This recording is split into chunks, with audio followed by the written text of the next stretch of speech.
De saint Augustin, traité sur la très sainte Trinité, livre 5, chapitre 16. Tout ce qui se dit de Dieu par rapport au temps se dit des relations et non de la substance.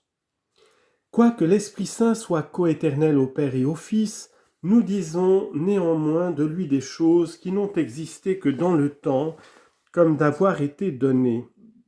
Mais ce langage ne doit point nous surprendre, car si l'Esprit Saint, en tant que don de Dieu, est éternel, il n'a été donné que dans le temps.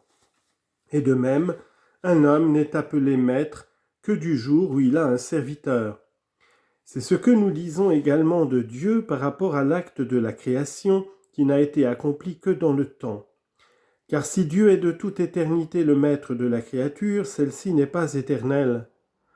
Comment donc expliquer qu'en Dieu, ces relations ne tombent point sur la substance, parce que son immutabilité s'oppose, comme je l'ai prouvé au commencement de ce traité, à ce qu'il soit soumis aux influences du temps et des lieux ?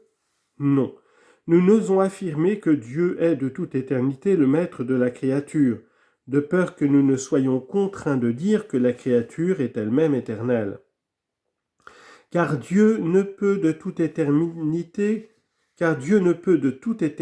commander à la créature si de toute éternité celle-ci ne lui est pas assujettie. C'est ainsi qu'on ne saurait être serviteur si l'on n'a pas un maître, ni maître si l'on n'a pas un serviteur.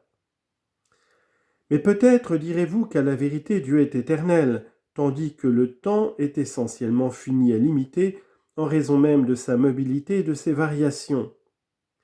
Bien plus, comme le temps n'a point précédé le cours des siècles, puisqu'ils ont commencé simultanément, vous vous croirez autorisé à dire que Dieu, même en qualité de maître, n'est point soumis au temps, parce que de toute éternité, il est le maître des siècles qui ont donné au temps sa valeur et son existence.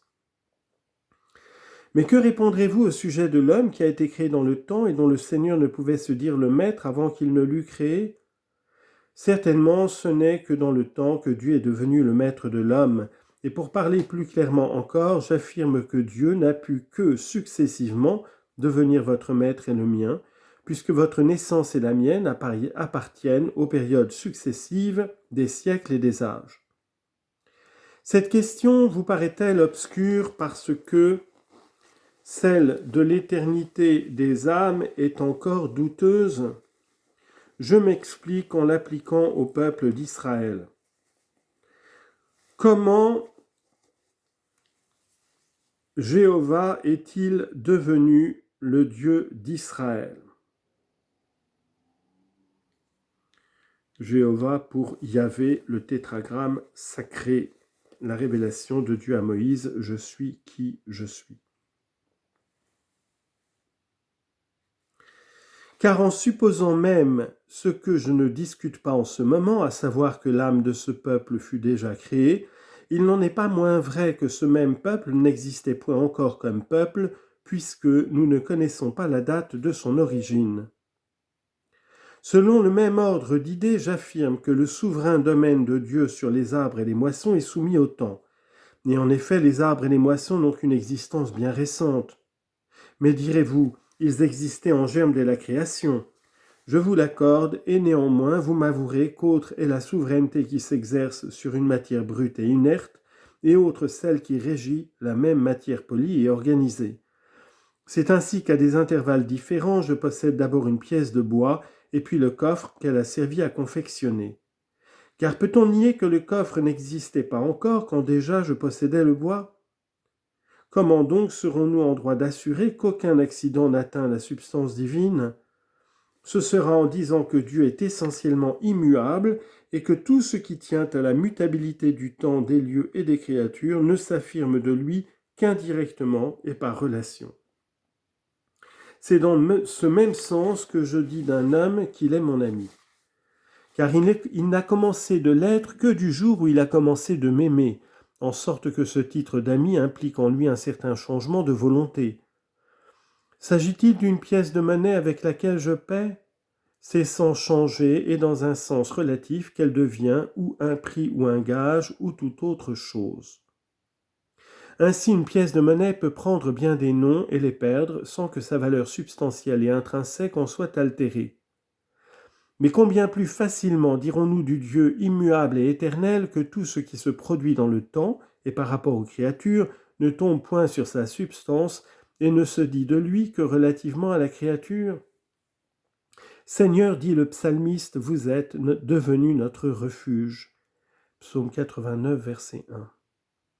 Mais ici, ce mot refuge ne s'applique à Dieu que relativement, tandis qu'à notre égard, il se prend dans un sens précis et direct. Et en effet, de ce que Dieu devient notre refuge lorsque nous avons recours à lui, pouvons-nous conclure qu'il éprouve dans sa nature ou substance une modification quelconque, modification qui n'existait pas avant que nous n'eussions recours à lui ? Non, sans doute, et c'est en nous seulement qu'il opère quelque changement, puisque de mauvais que nous étions précédemment, nous devenons bons en prenant le Seigneur pour notre refuge. L'homme change, mais Dieu demeure immuable. Ainsi encore, le Seigneur commence à devenir notre Père lorsque nous sommes régénérés par sa grâce, car il nous a donné, dit saint Jean, le pouvoir de devenir enfants de Dieu. Jean 1, 12. C'est donc l'homme qui devient meilleur par le fait de son adoption divine. Et si le Seigneur commence alors à devenir son Père, cela n'implique aucun changement en sa nature. Je me résume. Et je dis que tout ce qui s'affirme de Dieu, comme ayant commencé en lui à une date précise et comme n'existant pas auparavant, ne s'affirme que relativement. Gardons-nous cependant de croire qu'en lui la substance divine soit modifiée par ces relations accidentelles, car elles n'atteignent que le sujet auquel nous les rapportons. L'homme devient juste en devenant l'ami de Dieu, et ainsi il change. Mais on ne saurait assigner une date à l'amour de Dieu pour cet homme comme s'il ressentait présentement pour lui un amour qui soit nouveau et qui n'existait pas auparavant. Un tel langage contredirait en Dieu cette vision qui lui montre le passé comme toujours présent et le futur comme étant déjà passé. Et en effet, avant toute création, Dieu a aimé ses élus et il les a prédestinés à la gloire. Mais lorsque ceux-ci se tournent vers lui et qu'ils le trouvent, nous disons qu'il a commencé à les aimer. Du reste, nous ne parlons ainsi que pour nous faire comprendre et pour suppléer à l'imperfection de tout langage humain. Et de même, quand Dieu s'irrite contre les méchants et qu'il se montre bienveillant envers les bons, ce sont eux qui changent, tandis que lui-même reste immuable. C'est le phénomène de la lumière qui offense un œil malade et réjouit un œil sain. Certes, la lumière est toujours la même et notre œil seul a changé.